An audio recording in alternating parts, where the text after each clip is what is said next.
একটা সময় দিনমজুর স্বামীর স্বল্প আয়ে কোনো রকমে চলতো সেলিনা বেগমের সংসার। 4 সদস্যের পরিবারে অভাব ছিল নিত্যসঙ্গী। তবে সময়ের ব্যবধানে দিন পাল্টেছে তাদের। স্বামী সহ করছেন মুদি দোকান। সেই ব্যবসার আয়ে দিব্যি চলছে সংসার। লেখাপড়া করাচ্ছেন 2 সন্তানকে। আগে অভাব ছিল, সে স্বামী খেত নিরাইতো মাইসেরে, একজনের ইনকামে চলতো না। এখন দোকান দিছি, আগের চেয়ে আয় বাড়ছে। আল্লাহর রহমতে আমরা ভালো চলি এই দোকানের ব্যবসা দিয়ে। 2 ছেলেরা মাদ্রাসা পড়ালেখা করাইতেছে। মোহাম্মদ রশিদের গল্পটাও পরিবর্তনের। এক সময় অন্যের ভ্যান ভাড়ায় চালিয়ে কোনো রকমে সংসারের খরচ চালাতেন। তবে নিজের একটি অটোরিকশায় সচ্ছলতা ফিরেছে তার সংসারেও। আর আগে ভ্যান চালাইতাম, তে সব থেকে আমার একটা অটোরিকশা দিছে। এটা এখন আমি চালাইয়া আল্লাহর রহমতে খুব ভালো আছি, ভালো ইনকাম করি, পরিবার লইয়া ভালো চলতে পারি, ভালো খাইতে পারি, ভালোভাবে চলতেছি। এদিকে একটি করে গাভীতে সুদিন ফিরেছে এখলাস ফাহিমা দম্পতি ও সোনিয়া আক্তারের পরিবারে। আল্লাহর মধ্যে আমার গরু দিছে, একটা থেকে আল্লাহর মধ্যে 2 হয়েছে, আবার 2টা গাভী। হ্যাঁ, এই 1-1.5 মাস ধরে গাভী হয়েছে। আবার ইনশাল্লাহ আবার বিয়াইব, আবার দুধ দিব। এখনো বর্তমান দুধ দেয় 2-2.5 কেজি দুধ দেয়। ইনশাল্লাহ খুব ভালো আছি। একটি গরু পেয়েছিলাম, একটি গরু থেকে আমার এখন 3টি গরু রয়েছে। আগে আমার অবস্থা খুবই খারাপ ছিল। বর্তমানে আমার গাভী থেকে দুধ বিক্রি করে আমি আমার সংসারের অবস্থা ফিরিয়ে এনেছি। বর্তমানে আমি খুব ভালো আছি।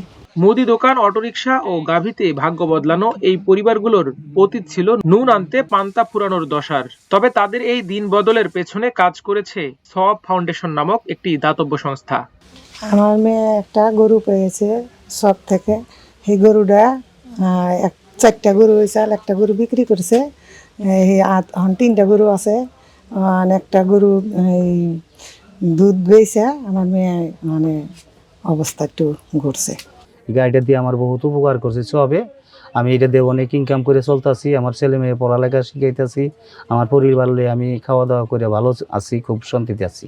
40 হইতে 50,000 টাকার মতন মাল দিছে। তা আস্তে আস্তে আমি দোকানটা বড় করলাম আল্লাহর রহমতে। হ্যাঁ, দোকান দিয়া আইনতি করছি, ছেলে মেয়ে পড়ালেখা করাইতেছি।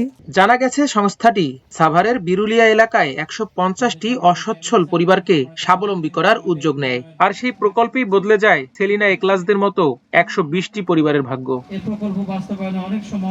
সংস্থাটির পরিচালক বলছেন, সওয়াবের দারিদ্র্য বিমোচন প্রকল্পের আওতায় স্বাবলম্বী হয়েছে পরিবারগুলো। আমাদের সকল কার্যক্রম আমাদের বেনিফিশিয়ারিকে জীবনমান উন্নয়নে, বেনিফিশিয়ারিকে যে টার্গেট গ্রুপকে আমরা শুধু একবার সাপোর্ট দিই না, সে কন্টিনিউয়াস সাপোর্ট দিই। তার যে বর্তমান অবস্থা থেকে যেন একটি উন্নত অবস্থায় বিরাজ করে, এই জন্য আমাদের একটা প্রকল্প আছে দারিদ্র্য বিমোচন। আমরা এখানে একটা গরু দিয়েছি কাউকে, কাউকে একটা ভ্যান রিক্সা দিয়েছি, তার ছাগল বিতরণ করেছি। এই বিতরণ করে আমরা ক্ষান্ত হই না। 3-4 বছর মনিটরিং করে যে একটা মানুষকে আমরা গরু দিয়েছি, রুনা, তার আজকে 3টা গরু, সে প্রতিদিন 5 কেজি দুধ বিক্রি করছে। এই কারণে দেখা যাচ্ছে তার স্বাবলম্বী হয়েছে। এটা হচ্ছে আমাদের সাকসেস। 1995 সাল থেকে দেশের পিছিয়ে পড়া জনগোষ্ঠীর সার্বিক কল্যাণের জন্য কাজ শুরু করি। বর্তমানে আমরা শিক্ষা কার্যক্রম আছে, স্বাস্থ্য কার্যক্রম আছে, আমাদের পরিবেশ নিয়ে কাজ আছে, প্রাকৃতিক দুর্যোগ ক্ষতিগ্রস্ত মানুষের নিয়ে কাজ আছে, 15 লক্ষ যে রোহিঙ্গা আছে বাংলাদেশে তাদের নিয়ে আমরা কাজ করছি, বন্যা দুর্গত মানুষের জন্য কাজ করি, আমরা রমাদানে কোরবানে কাজ করি, এবং সর্বোপরি একটি সুন্দর আগামীর বাংলাদেশ বিনির্মাণে যুবাদের নিয়ে কাজ করছি, নারী উন্নয়নে কাজ করছি। সচেতন মহলের প্রত্যাশা, দেশের পিছিয়ে পড়া জনগোষ্ঠীর কল্যাণে বিত্তবান ও দাতব্য সংস্থাগুলো এভাবে সহযোগিতার হাত বাড়ালে বদলে যাবে সমাজের চিত্র।